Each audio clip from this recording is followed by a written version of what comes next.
Hello my garden friends. In today's video I'm going to show you how I care for my daffodils once they're done blooming to assure that I have big, healthy bulbs and beautiful blooms for next year.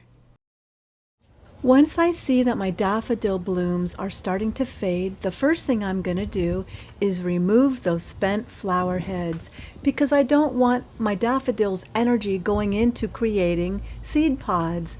Instead, I want all the energy going down to the bulb.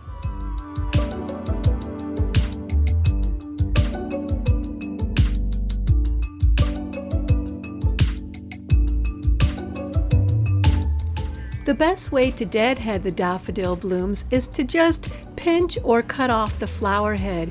You want to leave the stem intact as part of the photosynthesizing process, but because I'm going to put some of these in a vase, I am going to cut off the stem as well. I admit I'm really sad to see these daffodils go. They put on such a beautiful show in my garden. I'm really going to miss them, which is why I'm going to do my best to save as many as I can, even if it means I get to enjoy them for just a few days more.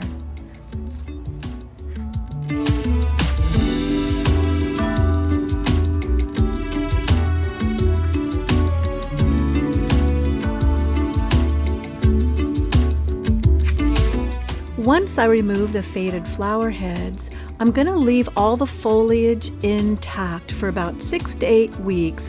This will allow the bulbs to store energy for next year's blooms. This process is called photosynthesizing. The sun will continue to send lots of energy to the plant through the leaves. So it's very important that you don't cut the leaves off, only the flower and the flower stem.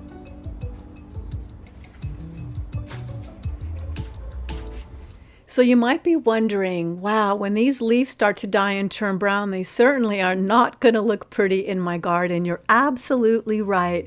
And I have the perfect solution for this. I'm going to definitely move these plants out of the way and replace them with something new. But before I do that, let me quickly chop up my daffodil stems and blooms and put them in the compost.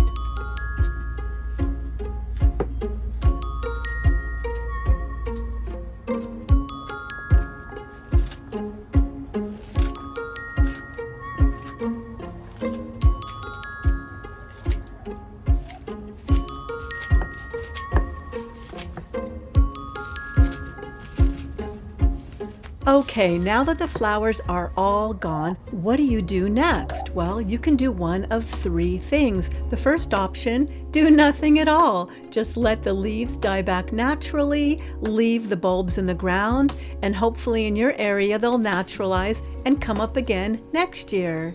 Option number 2, once the leaves die back, you can dig up the bulbs and store them in a dry location for next year. Option number 3, and the whole reason why I love growing bulbs in pots, because I don't want to look at these dying plants in my garden, yet I still want to preserve the bulbs. I simply move them to another location in my garden. This is an out of sight, out of mind area in my garden that nobody can see, yet all of my bulbs can still go through that natural process. I just don't have to look at it, and that's the beauty of growing them in pots. Totally flexible. Now all I have to do is replace the area they came from with another pot with something new and beautiful. And I would say this is the perfect time to plant my dahlias. And then when my dahlias are done blooming and they've faded away, I'll put this pot back in that other location, bring the original pot back out, harvest those daffodil bulbs, store them in a dry location, and plant something new. So you see, it's like I have rotating pots. And that's how I care for daffodils after they're done blooming. I hope you enjoyed today's video, and I hope you have a beautiful day in your garden too.